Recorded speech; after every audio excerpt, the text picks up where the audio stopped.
Hi, and welcome to Unstoppable Mindset from wherever you may be. I am your host, Mike Hingson. Our guest today is Danielle Cobo, who has been a very top ranked sales professional, has won a number of awards. Now she helps people transform lives in a lot of different ways, and I think we're going to learn all about that. So I don't want to give it away. So, Danielle, welcome to Unstoppable Mindset. We're really glad you're here. Well, thank you for having me on the podcast. I'm excited to be here. You have your own podcast. I do, very similar too. Unstoppable Grit podcast with Danielle Cobo. Well, we're not going to have to come on that someday. Yes. Well, that would be fun. Well, now that I've done my invitation to be on your podcast. Anyway, so let's go ahead and move on. Why don't we start, if you would, by you telling us a little bit about the early Danielle growing up and all that sort of thing. Oh, well, I currently live in Tampa, Florida, but I grew up near you in Orange County, California. So I grew up in the beautiful area of Dana Point, right near the beach, which is absolutely beautiful. But my childhood was quite unique in the sense of I was, like many people, I was raised by a single mother. However, my upbringing uh, kind of really shaped me into who I am today. So when I was 2 years old, my mom actually kidnapped me from my father.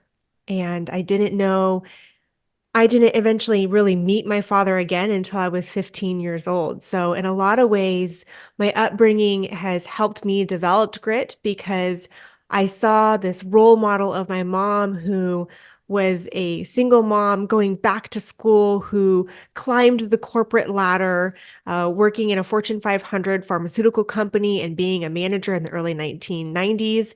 And I saw her determination and motivation and her grit and tenacity. And she became such a role model to me to show me what is possible. But in a lot of ways, I also eventually found out that she took me from my father, and it did create a lot of resentment. So, and anger inside as well. So, I would say my upbringing, there was a lot of good aspects, there was a lot of uh, negative aspects of it, but ultimately, it did shape me into who I am today. And it's a part of my story and a part of my life and who I am. Well, I don't know whether it's relevant, but how come she kidnapped you? That is the question of the hour. I would love to know that reason. Ah, Unfortunately for the my mom passed away March 8th of 2020, and we had a 13-year estranged relationship, and I ended up losing my mom to suicide. So it's always going to be a question that I will always wonder, and eventually I hope that I get to have that conversation with her one day in heaven. But until then, I am just going to kind of assume that it may have been related to her own mental health and maybe some disagreements with my father. Gratefully, I do have a really good relationship with my dad now, and he's remarried, and I have a stepmom, and they're amazing support system for me. So, uh, enjoy that relationship. and he offers no insights into all of that. I believe that the pain of Yeah, him, the pain of me being taken from him is so deep rooted inside that I believe it's hard for him even to have the conversation. I think there's a yeah. lot of guilt associated with it, as much as I've tried to reassure him that it's just a part of who I am. But he's not very open about it. Most of the information I've kind of heard is through other family members. The only thing that I do know is that one day he showed up at my house and I was gone. The whole house was empty, and my mom had moved us to another area about an hour and a half away. My earliest childhood memories, though, my one childhood memory that I have was when I was 2 years old and my dad came to pick me up. And I just remember wanting to go to this baseball game with him. And I remember trying to reach for him, but my mom was holding me back. And so I was Mm, crying, and I had my arms wrapped around the trunk of her leg, and I was just bawling, this 2-year-old little girl. And she wouldn't let me see him. I never understood the reason why. And so I'm sure that that played a part yeah, in whatever was taking place at that time, but I don't know the answer to it. yeah. People do things, and not a lot you can do about it at this point now, except move forward. And at Mhm. least you have a good relationship with your dad. And as you said, someday you'll get to talk to your mom about it. And hopefully that will be a better relationship now. Mhm. But, Yeah. it goes. So you went to school and all that, and you went to college. And what did you get a degree in? I got a degree in marketing and communications, a bachelor's degree in communications with an emphasis in advertising and a minor in psychology. So I actually changed my major probably 5 different times in college because I was very ambitious and wanted to study a bunch of different subjects, but eventually ended up with a communications degree. Well, it works. That's okay. And why communications, though? I always knew that I wanted to be in sales. Like I had Mm. mentioned, my mom was such a role model for me, and I saw her rise through this corporate ladder and the success that she had. And I had such a passion for sales. My first business that I started was when I was 7 years old, and I would go with my mom and my stepdad and go cut down mistletoe down from the trees near Saddleback Church in California. We'd cut the mistletoe down, and I would stand outside the grocery store and I would sell bundles of mistletoe. And that's how I would afford the finances to be able to provide gifts for my family members. So I always had that kind of entrepreneurial sales spirit deep inside me. And I loved medicine and I loved psychology. And so I pursued medical sales. Oh, cool. So you again sort of followed in your mom's footsteps by going into medical sales and pharmaceuticals and all that. Absolutely. Shoot. Her career was in pharmaceutical sales, Yeah, and my career was in medical equipment and medical device. related. Very related. Yep. Same industry, but different approaches to business. Yeah, but at the same time, sales is sales, and the trick is to learn and adapt and figure out how best to be successful at it in whatever you choose to do. Absolutely. So, did you start out right after college going into sales, or did you do other things first? Yeah, so I actually started working full time when I was 16 years old. So I started in retail sales, then I worked in the restaurant industry and hospitality industry, and then I had a fun stint doing working in the mortgage industry, doing home loans before getting my foot in the door for outside sales, which I Mm, started in copier sales, which copier sales is a very difficult sell. It is yes. a lot of cold calling, a lot of door-to-door knocking. Was not my favorite. Only did it for 6 months before the doors opened up for me to transition into dental sales. And that's where I spent 5.5 years before transitioning into medical aesthetics. Yeah, the copier industry is a fascinating one, and I don't know what it's like today, but of course, back years ago it was Xerox versus IBM, and then some other people got into it and so on. But it was a fascinating world, and I guess HP got into it, so several people got into it. But yeah, it was definitely an interesting and very commodity-ish sort of sale, even though sometimes the machines were extremely expensive. Mhm. At least it seems that way from looking at it from the outside. I worked with a company that was the developer of omnifont optical character recognition technology, and then eventually Xerox bought the company, and what they wanted was the technology and not the people, which was unfortunate. I've never been a fan of companies that do that because they lose so much tribal knowledge, if you will, but companies still do it. Mhm. So you you deal with it and you go on. Well, Absolutely. yeah, so that makes it kind of fun. Well, so you've been in a number of different kinds of sales. I'm assuming that medical equipment sales is what you like the best. I really enjoyed my role, my most recent role, where I was a senior sales manager in the medical and aesthetic industry. So I did do majority of my career. The first half of my career was in capital equipment sales and dental and medical aesthetics. And then I transitioned into the medical aesthetics where I was leading a team for Fortune 500 company throughout the Southeast. And I would say that that was probably my favorite role, and the reason being is because the sales approach was very different than other roles that you might find in medical sales. we were helping medical practices in the aesthetic industry build their business. So we were looking at ways that we would teach them how to market their practice. We would teach them how to recruit new patients, how to retain their patients, how to get one patients from doing one service to another service.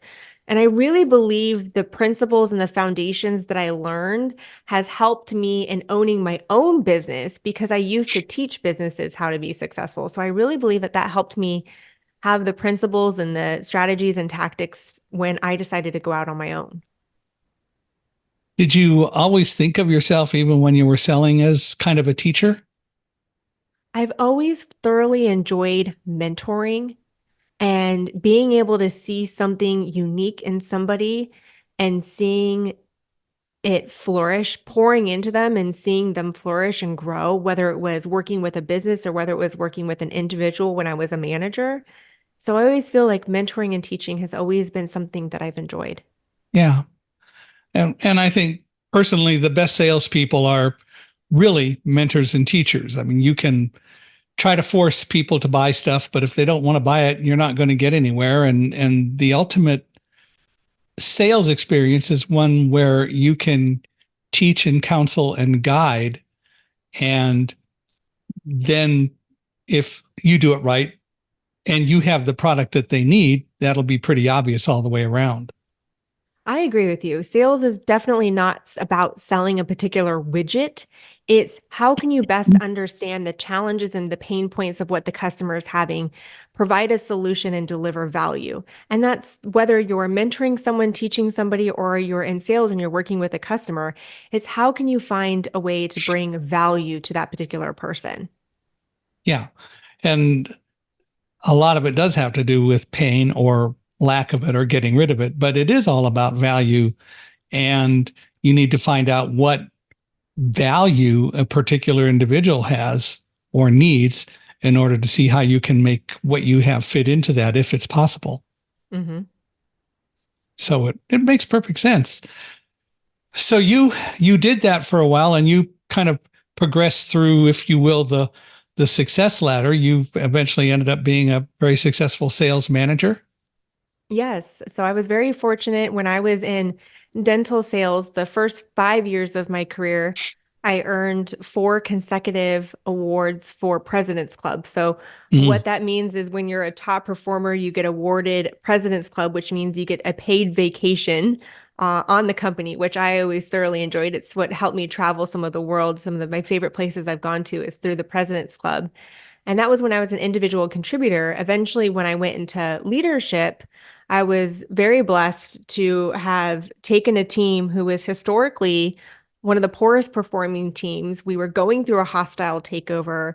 And I believe through my approach of heart-centered leadership and really understanding the values of what my team want like what their values were and how it aligned with the company and the organization's value and building a team, we were able to take it to the number one region in our organization. I was awarded region manager of the year, which I believe is not just much about me being the manager of the year, but it was more about our team achieving that number one goal. yeah, it usually is about the team, not an individual. And that's what's always so frustrating with companies that have a successful team and they reward the manager, but it's not the manager, it's the team. Mhm. I think it's a combination of the team and great leadership because you can Yeah. have a phenomenal team, but a poor manager, and you can Yeah. have a great manager and a phenomenal team. And that's the sweet spot of where success lies. Yeah. And the really high end, very successful team often comes about because a leader knows how to guide people. I've always told people when I was managing them that the most important thing that I can do is to figure out with you individually how I can add value to what you do and make you successful. And that's what I should do as a manager trying to make a team work well.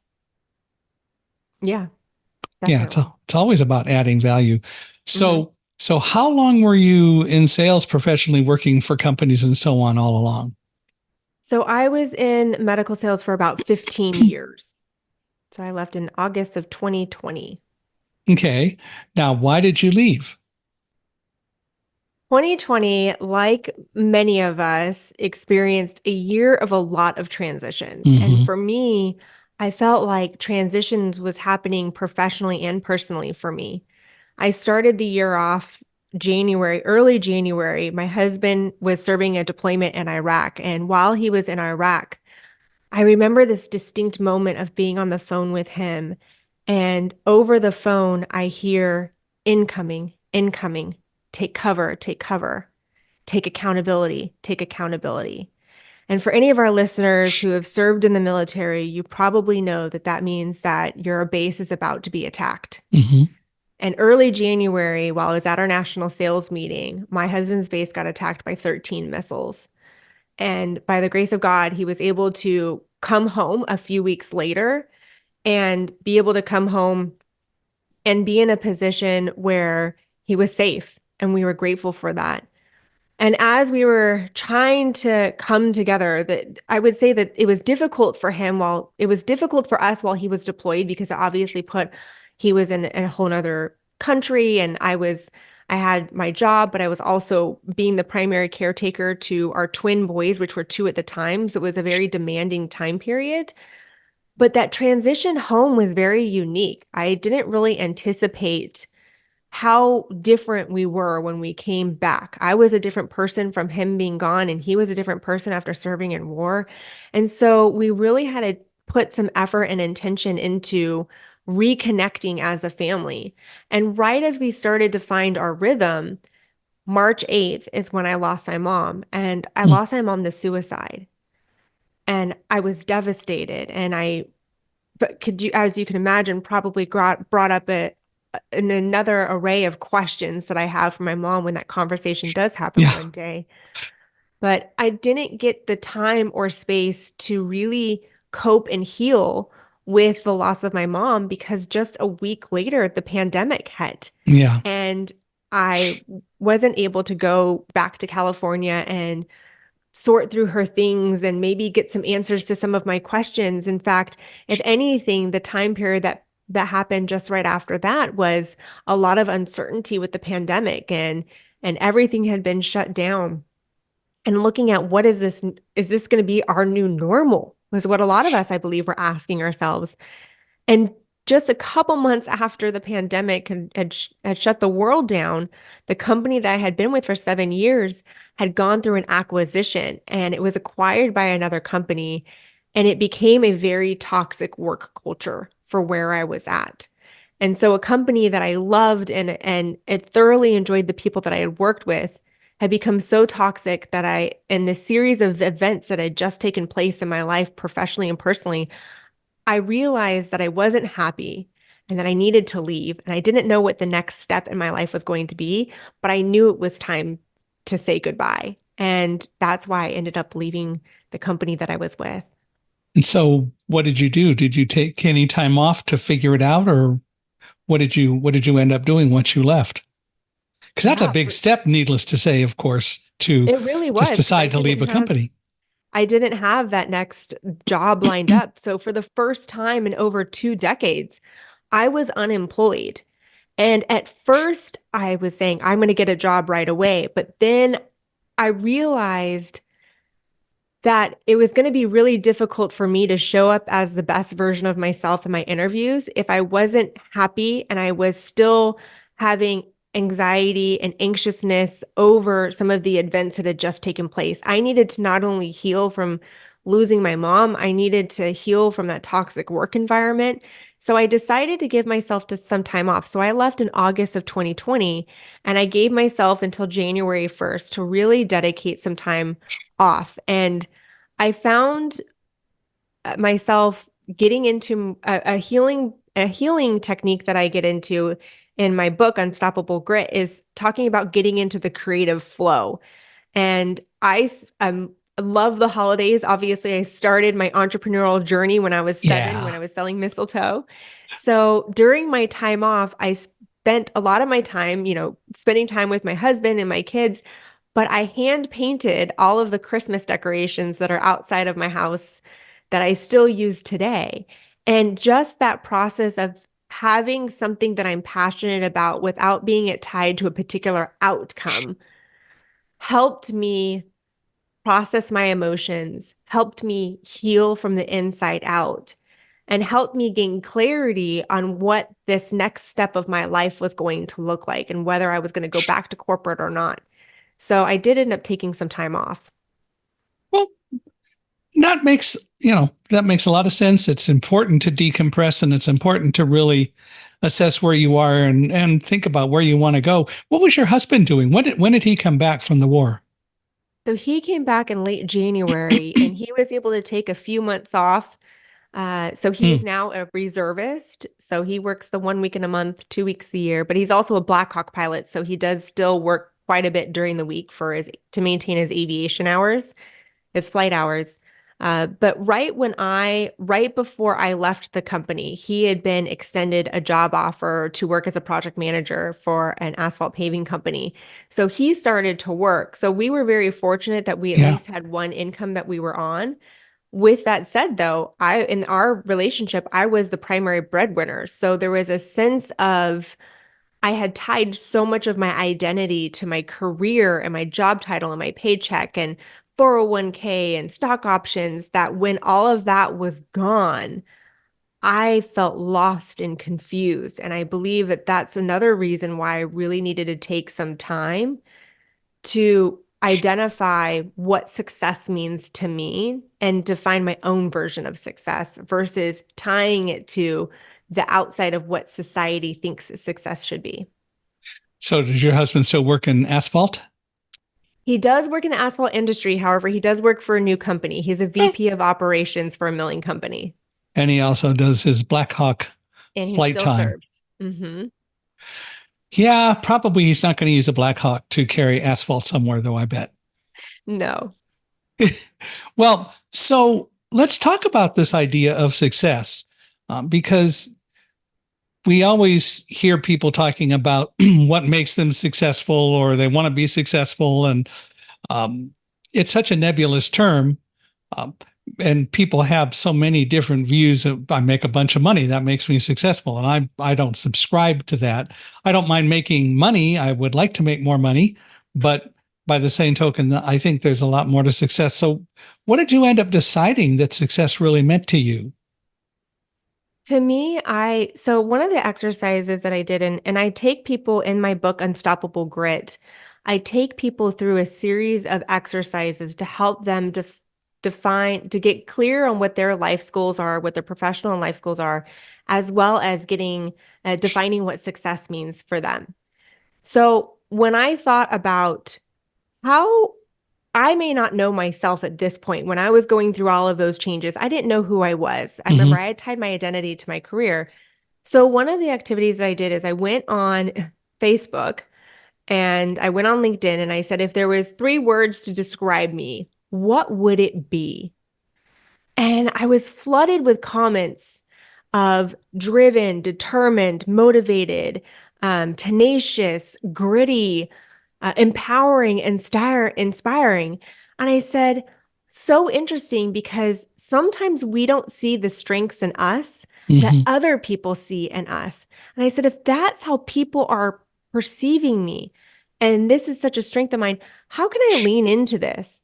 Yeah. What are some ways that I could utilize this strength that I have where people feel like I'm inspiring and empowering them?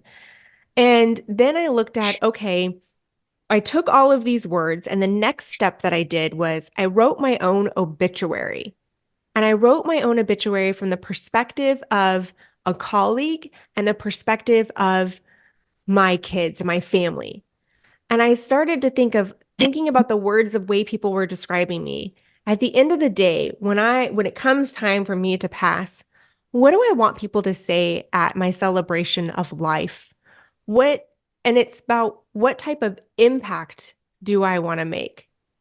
And that in itself is how I started to really define what success means to me. It's not so much about the title, but I think about the impact of how do I get to make positive change in this world?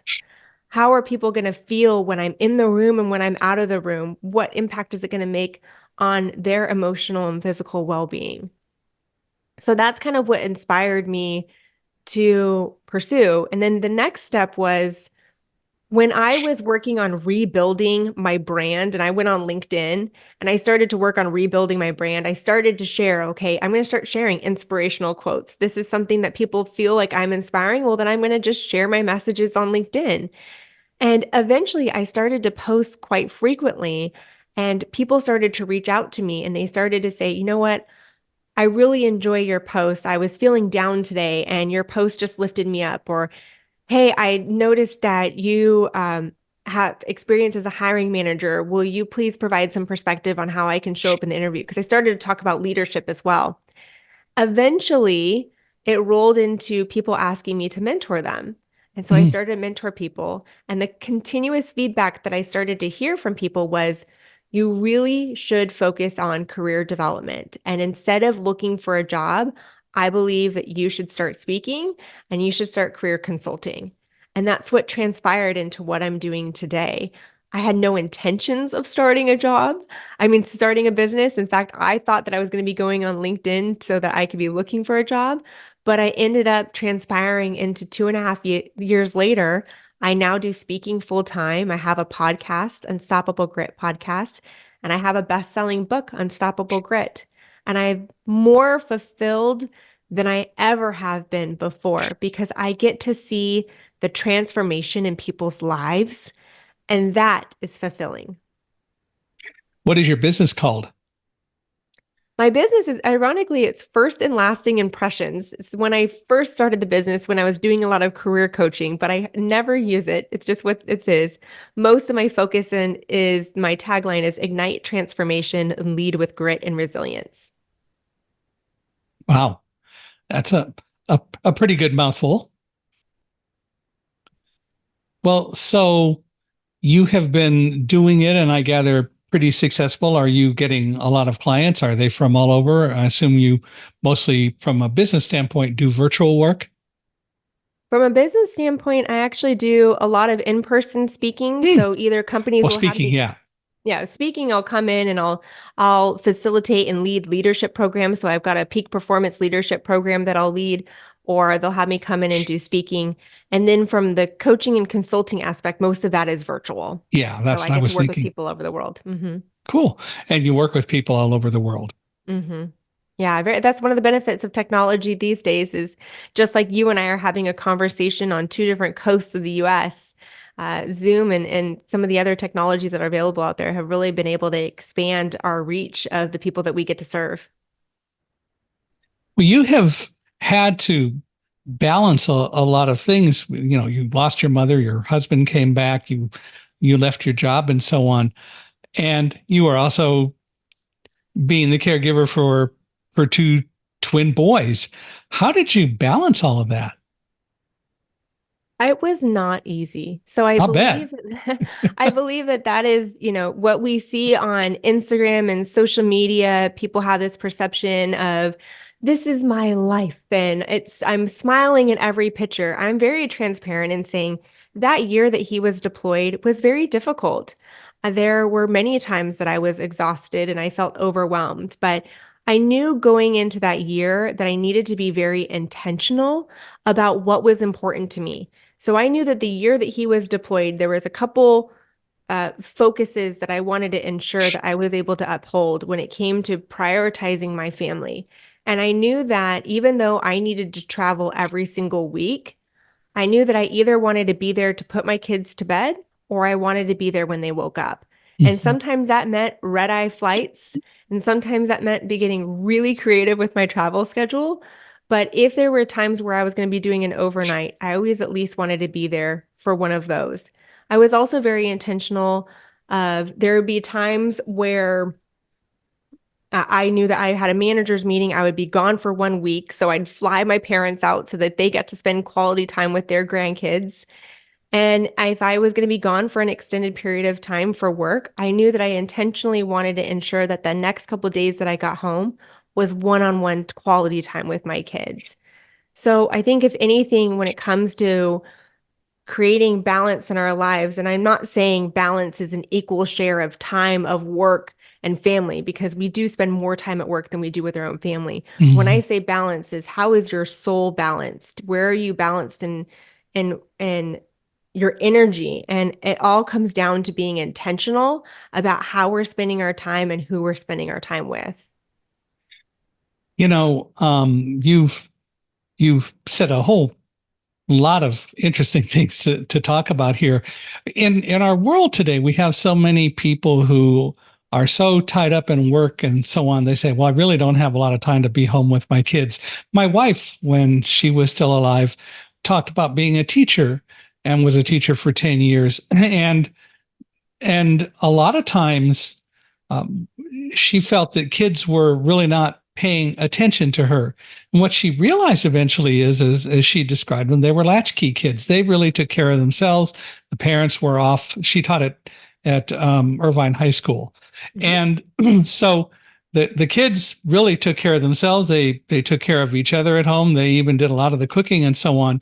How do you help people to understand that there's really a need to do a little bit more of a balance to spend more time with your kids? I live by the philosophy, take care of yourself, take care of your family, and then take care of your customers. So in order for us to show up as the best versions of ourselves, whether it be a spouse, a friend, a colleague, or a parent, we've got to take care of ourselves first. Yeah. And that means mental, emotional, and physical well-being. And then it's taking care of our families. I actually just got off a conversation with somebody recently, and they were asking me to be on a board of directors for a particular organization.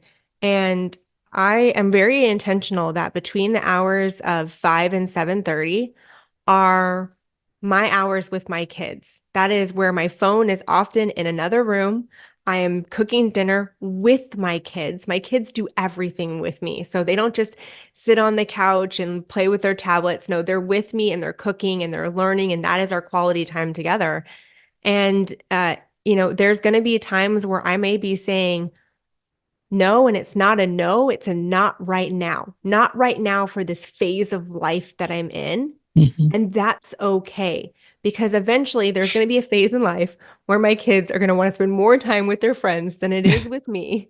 But for right now, I am going to enjoy every moment while they still want to be little latchkey kids to me and spend that quality time with them and be intentional about it. So I think that's important for us to remember that these, as a parent, you often hear the days are long, but the years are short, and they do go by quickly.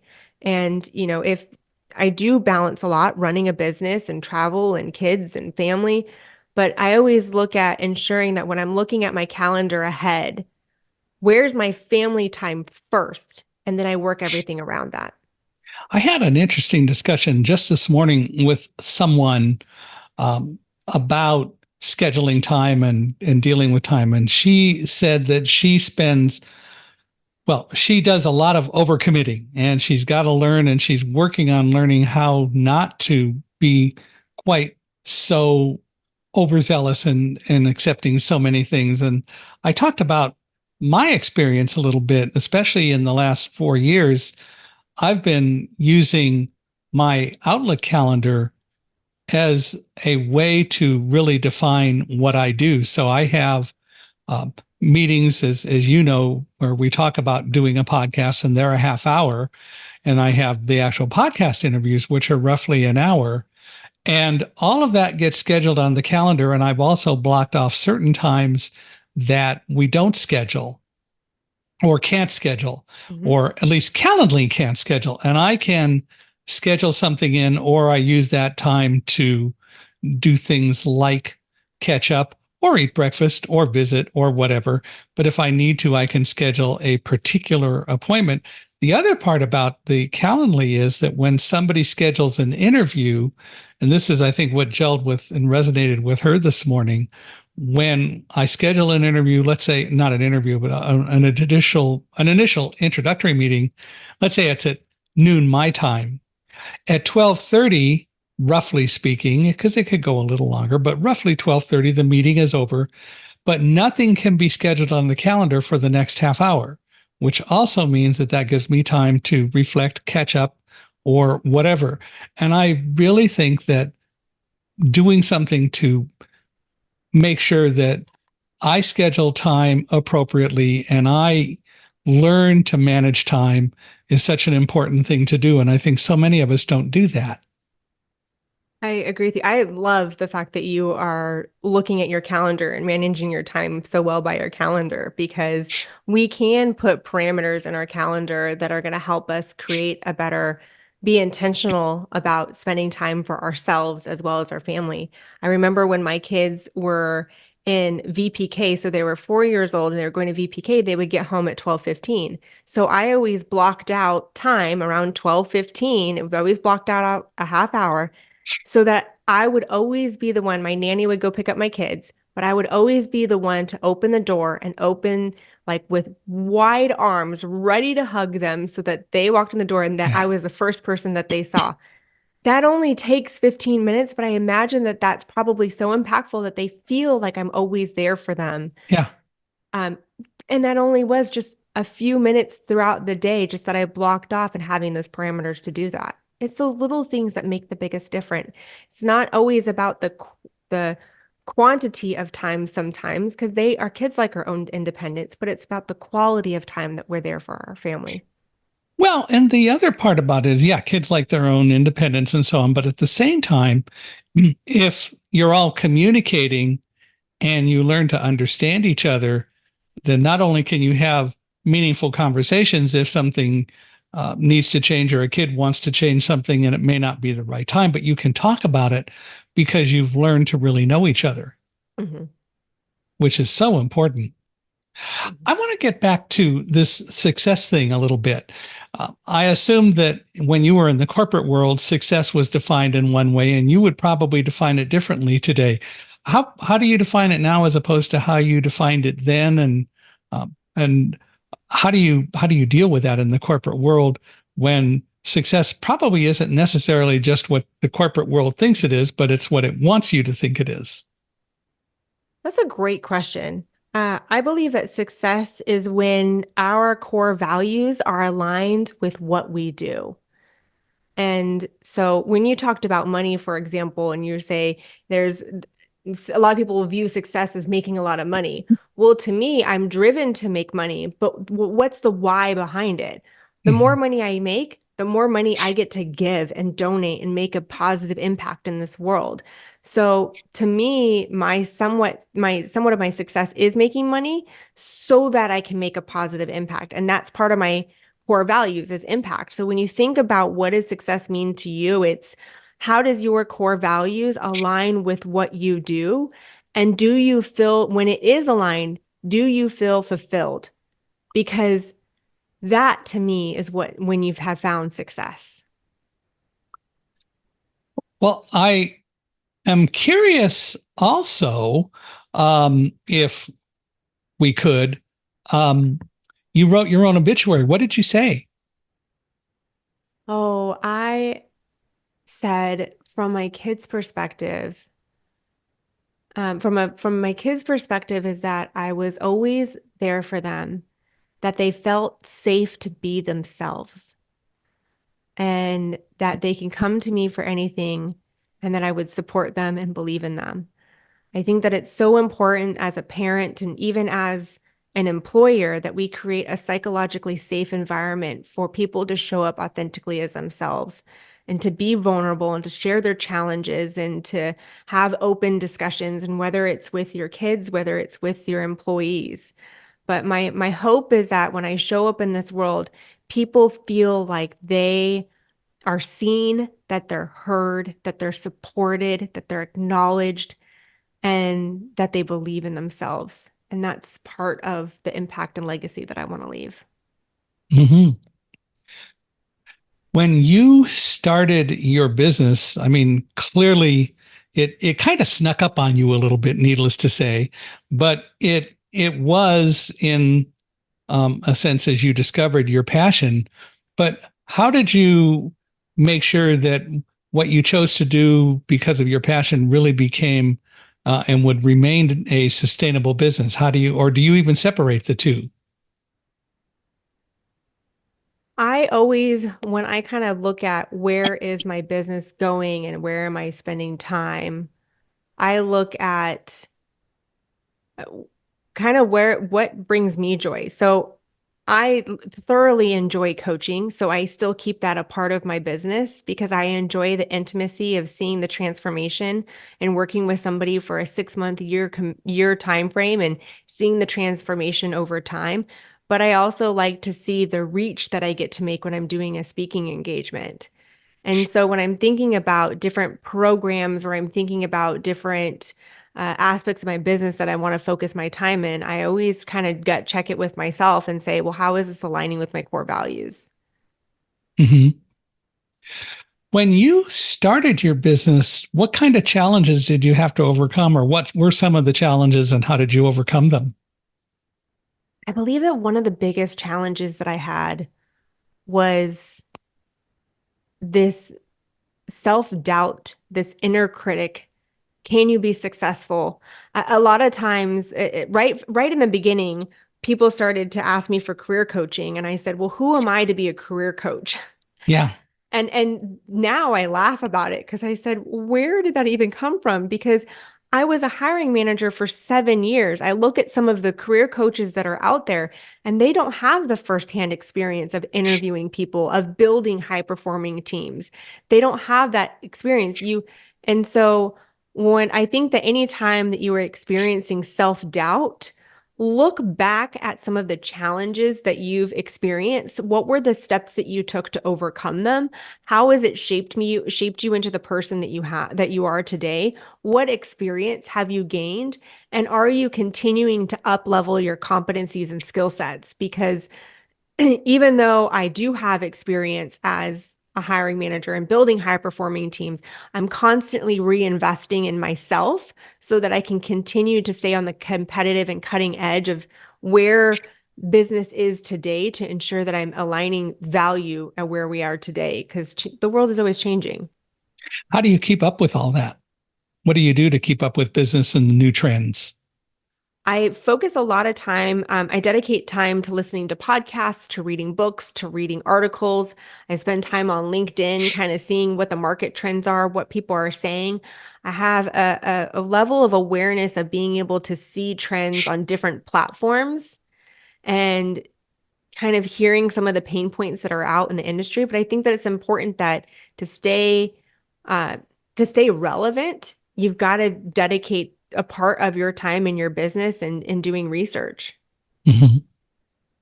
Yeah. Yeah. Otherwise, you're not able to connect with people because they've evolved right or wrong. And if you don't keep up, you haven't.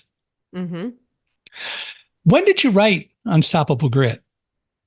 I started writing the book in May of 2022. No, June Ah, of 2022.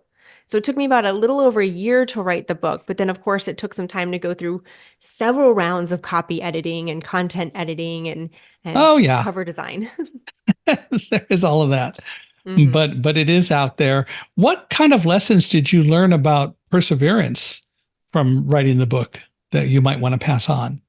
There were many times that I wanted to give up because it was exhausting trying to run a business while being a present mom and spouse and writing a book. And I was dedicating 20 hours a week to writing the book in addition to everything that I was doing. So I was getting up before my family was getting up and writing. And then, after they'd go to bed, I would write, and throughout the day, I would write.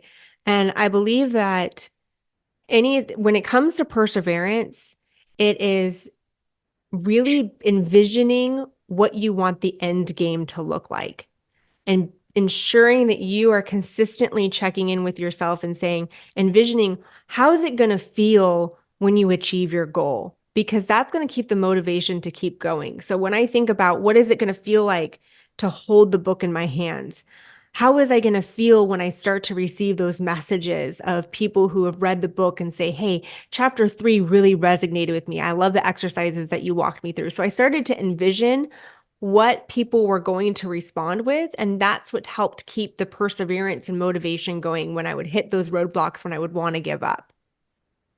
What made you decide initially to write the book? What got you I, started down that road?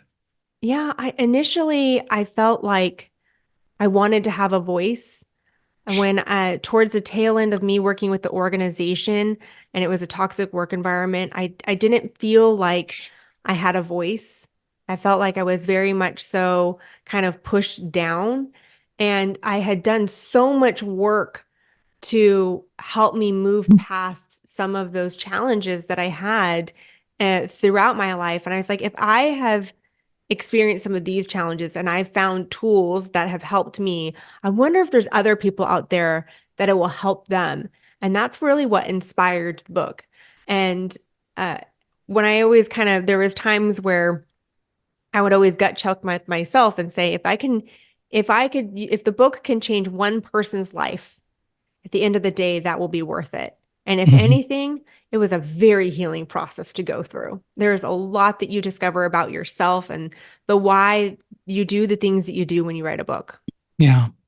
Well, a lot to be said for that. And writing a book isn't easy. Um, I can say that with experience, but at the same Hmm. time, it is fun. And especially then once it comes out, has sales been good? Has the book been pretty successful? Yeah, the book hit bestseller within its first week. So it hit bestseller for job hunting, bestseller for women in business, and then top new release for motivational self-help. That's on Amazon. That's on Amazon. Uh-huh. So, and it doesn't actually ship until February 21st. So we're still in pre-launch. Wow, that's pretty exciting. Hmm. And so did a publisher do it or did you self-publish? We self-published, Okay. hybrid publishing. Hybrid publishing. Well, that's fair. That's Hmm. cool. Well, going back to what you did, you left the corporate world, you started your own business. That has to have occurred in part because you've had to probably you had to change some of your mindsets. What's kind of a big mindset that you shifted when you went from corporate to being your own entrepreneur? I believe the biggest mindset shift that took place was refocusing and seeing the impact that you get to make on like focusing on a team level, but then how can you create transformation in a shorter period of time?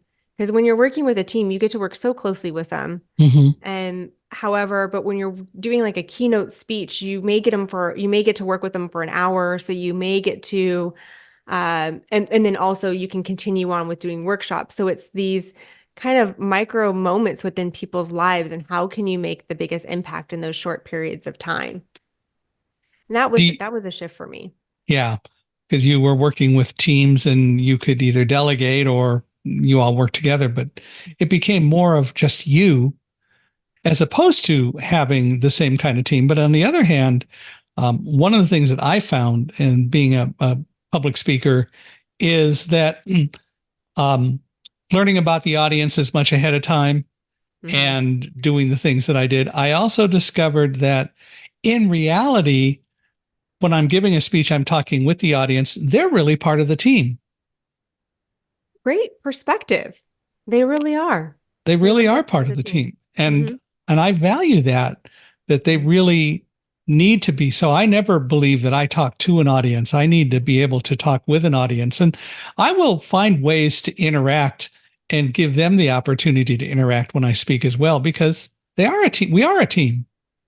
Yeah, no one wants to be talked to. Right. They want to be involved in the conversation. I think those days of standing on stage and just talking to the audience is probably surpassed. People want to be, we know from research that when people are involved in the process, the learning process, whether they're repeating the information, they're writing it down, they're getting up, they're standing up, when they're involved in the process, they're going to retain that information at a higher level than if they're just sitting and listening and trying to digest it. So I believe I'm in agreement with you that getting them involved and having them be part of the team is is where the industry is going at this point and what is going to best serve the audience. I've also found that, like a lot of times when I'm doing meetings or when I'm doing a keynote speech, and when I've observed other people doing speeches, they'll have a bunch of slides or they may even have material to hand out. And the problem with that I see is slides actually separate you from the team, and handouts separate you from the team because people are focusing on the slides and the handouts, and they're not focusing on what you have to say. And there needs to be a better way, or we really need to be a little bit smarter about finding a way to make sure that when we're speaking with, that we're really speaking and they're listening, and let the handouts and slides serve a different purpose perhaps later. You know, it's an interesting perspective because I believe that people learn in various ways. Yeah. I'm one of those people that loves handouts because I love to take notes. In fact, sometimes when there's a time where I can't take notes, I get frustrated. So I enjoy handouts. I like to take notes. I like visual presentations. Now I'm in agreement with you. If a visual presentation is if the speaker is relying on the visual presentation to give the speech, then they're not using it for the right way. Yeah, that's what I'm saying. Yep, exactly. So the presentation is a complement to the keynote to provide a visual representation of the principles that they're teaching, but it is not the speech. So I believe it's important that as speakers, we really understand, like you said, understand your audience and tailor your approach to the desires that they have and what they're used to. I've worked with some organizations where it's an expectation that there's a PowerPoint presentation to go along with it. And then I've worked with some organizations where they've said, no, we prefer not to have a PowerPoint presentation. So seeking to understand what your audience's needs and wants and desires are is important as a speaker. I have done a number of PowerPoint presentations, although in a lot of the speaking I've done lately, I haven't. But I like sometimes to do PowerPoint presentations for a different reason, actually. And that is, nobody expects a blind person to do a PowerPoint presentation and being able to point to the screen. And what I'd love to do is when I'm doing a PowerPoint presentation, I will actually in my script have all the information about where different things show up on the screen, and literally can point over my shoulder to whatever it is that I want to draw people's attention to.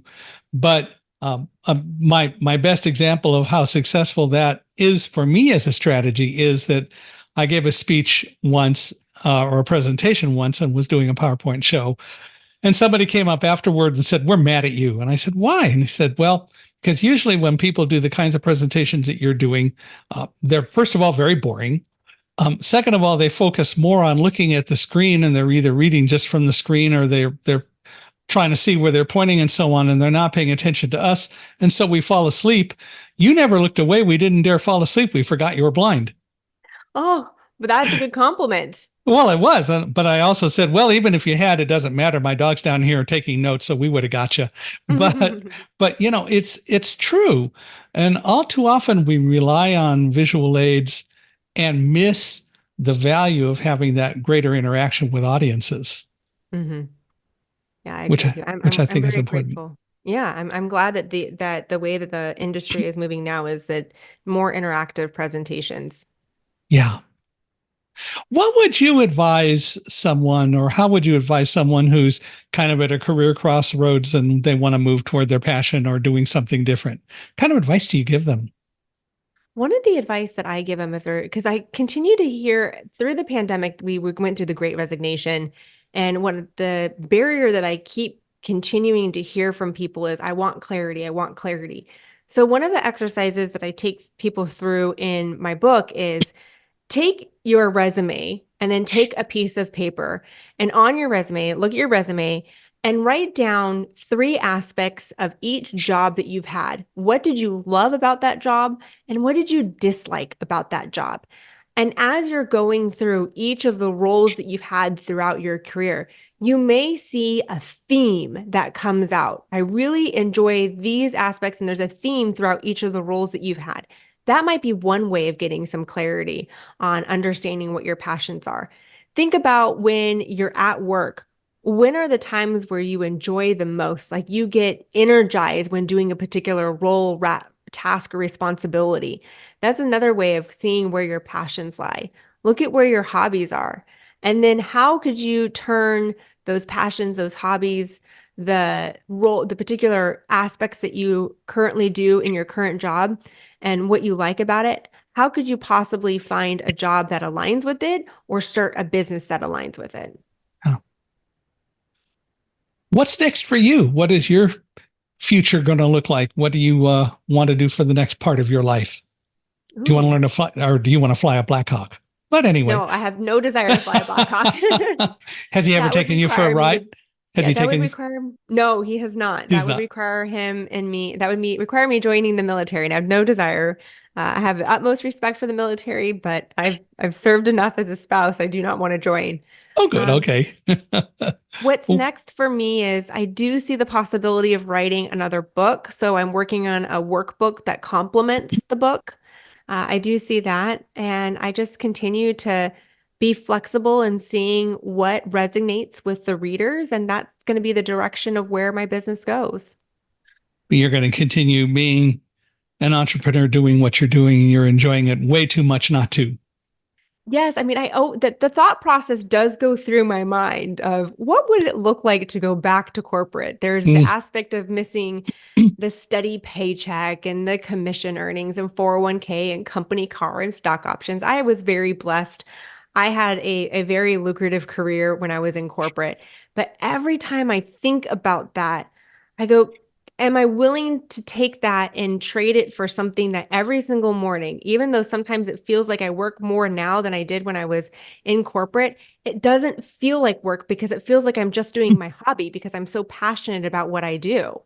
And I'm not willing to give that up at this point. Mm-hmm. And the freedom that I have with my family, now because I'm not tied to a particular company, I get to travel with my kids. I could go to California and my parents could take them for a day while we're out there for a week, and I work that day and I take the rest of the time off during the week.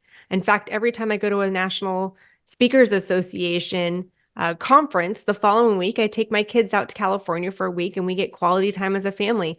That flexibility I really enjoy at this phase of my life right now. That's cool. Well, if people want to learn more about you, maybe explore letting you or having you coach them and so on, how do they do that?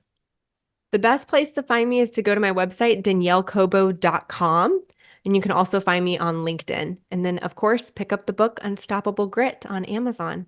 And Cobo is COBO.com. Yes. Think of the Cobos are going to Cabo. Ooh, It's the there you difference between go. the O and the A. And when are you going? Not anytime soon. I wish. There's Yeah. this thing about the military that continues to put some restraints on where he can go. Well, and when, yeah. So that's fair. Mm-hmm. Well, I want to thank you again for being here, and I want to thank all of you for listening to us. I hope you've enjoyed this. I would really appreciate it if you'd give us a 5-star rating wherever you have heard our podcast, wherever you're listening to us. We appreciate your 5-star ratings, and we appreciate your reviews and any comments that you have. So please pass them on. If you'd like to reach out to me in email, I'd love it. You can reach me at Michael Michaelhi at accessibe.com. You can also go to our podcast page, www.michaelhingson, that's michaelhingson.com/podcast. But either way, we'd love to hear from you. Love your thoughts. And Danielle, for you and everyone, if you know anyone who might be and ought to be a guest on Unstoppable Mindset, we'd really love to hear from you. We value your input and your thoughts and appreciate your introductions. So please do it. And again, Danielle, I want to thank you for being here and spending so much time with us. We appreciate it a great deal. Thank you so much. It was an honor to be on the podcast.